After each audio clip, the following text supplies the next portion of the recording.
por supuesto en Impacto Económico teníamos que conversar sobre el proyecto de reforma tributaria que se radicó en el primer día del gobierno Petro. Y aquí por supuesto tenemos a nuestro economista estrella que nos va a ayudar a desmenuzar esa reforma y sobre todo a comprenderla.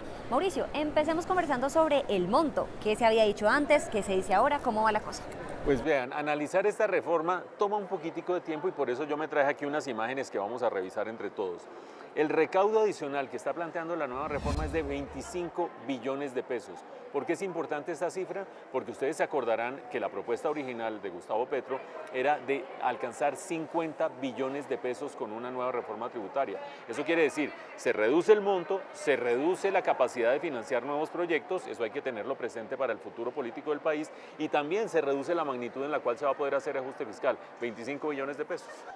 Pero Mauricio, 25 billones de pesos, eso es una cifra muy grande. Desmenúzanos, ¿de qué se trata eso? Bueno, me parece muy buena idea que agarremos los componentes de la reforma tributaria. ¿Por qué? Porque allí están los principales rubros. En primer lugar, personas naturales, ustedes y nosotros. ¿Cómo nos va a cambiar el caminado a nosotros? Eso significa 8,1 billones de pesos, la tercera parte del monto esperado de la reforma. En segundo lugar, el rubro más importante en segundo lugar es la minería. Ya vamos a ver cómo afecta la minería, 5,8 billones de pesos. En tercer lugar, las empresas no mineras también están poniendo su cuota en este proyecto de reforma. Y finalmente, un rubro del que vamos a hablar y todo el mundo está hablando, que es el de los impuestos saludables, los que afectan las bebidas azucaradas y fuera de eso, los alimentos ultraprocesados.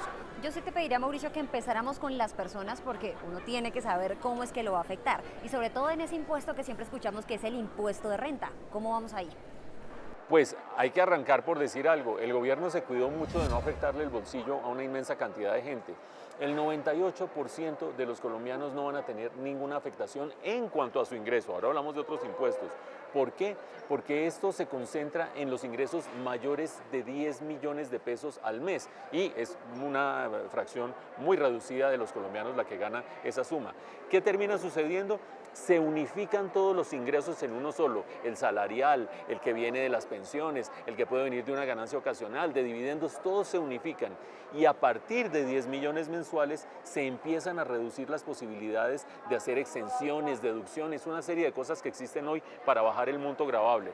¿Qué da eso? Ustedes están viendo en este momento, nosotros lo estamos viendo aquí, da unas tasas de tributación que son superiores y están aumentando frente a las que existen hoy en día y eso es importante tenerlo presente porque aumentan mucho más para los ingresos mayores, por allá de 40 millones al mes, etcétera, etcétera, y aumentan mucho menos para los ingresos menores, por ahí de 11 millones hacia abajo. Pero Mauricio, también aumenta el impuesto al patrimonio, si no estoy mal, no sé. Sí, señores, muy bien informado.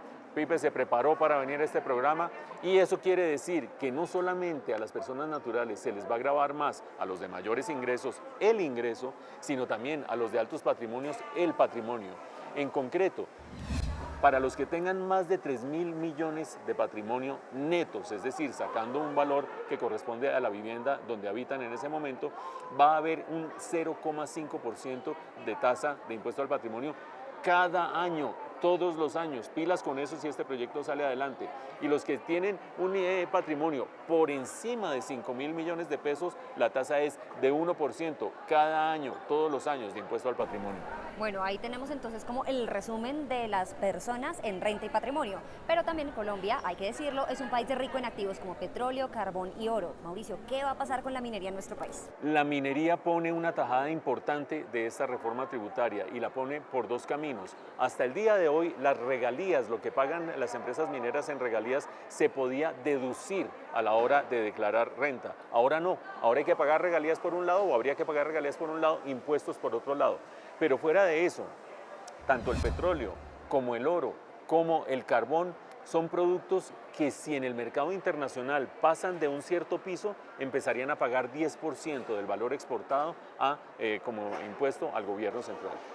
Pero Mauricio, no solo de minería vive el hombre, o bueno, el Estado colombiano.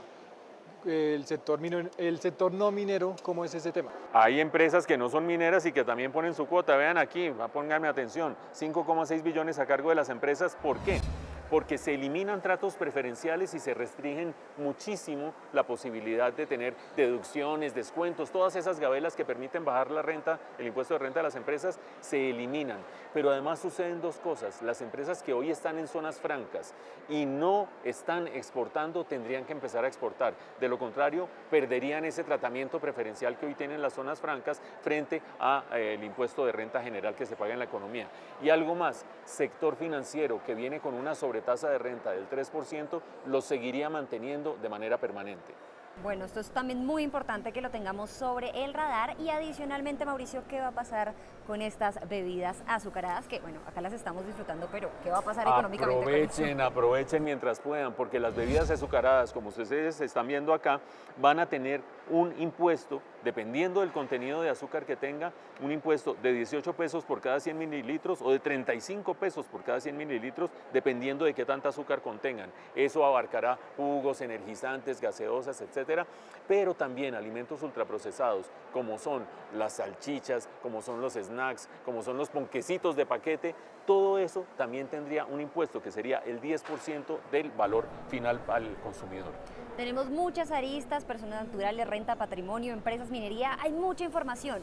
Si lo aterrizáramos, ¿a qué es lo que más nos va a afectar a las personas del común, el colombiano de a pie? ¿Qué podríamos decir que son esas Me afectaciones? parece muy bueno ese aterrizaje, porque todo el mundo debe estar en este momento con indigestión, que personas naturales, que renta, que no sé cuántos. 5 clavecitas de lo que puede afectar más a la gente de manera directa. 1, el impuesto a las bebidas azucaradas. 2, el impuesto a los alimentos ultraprocesados. 3, se acaba el día sin IVA, donde muchas personas se cuadraban para ir a comprar el ventilador o ir a comprar el televisor. 4, ganancias ocasionales. ¿Por qué? Porque si ustedes venden el apartamento el año entrante y esta reforma ha pasado, el diferencial entre el valor que tiene el apartamento en el mercado inmobiliario y en el catastro y lo que ustedes terminan vendiendo es ganancia ocasional y se va a grabar como un ingreso cualquiera, es decir, puede ser 35, 38, lo que ustedes estén pagando de impuesto de renta. Y finalmente, la exención que tiene hoy el precio de la gasolina, exención tributaria en las zonas de frontera, desaparece y eso va a empezar a presionar también un aumento en los precios de la gasolina. Definitivamente mucha tela por cortar, muchos datos que analizar. Recordemos que esto por ahora es un proyecto de reforma tributaria. Vamos a ver qué esto pasa, que de pronto se quede en el camino. De todas maneras, aquí en Impacto Económico los tendremos informados de cada paso de la economía.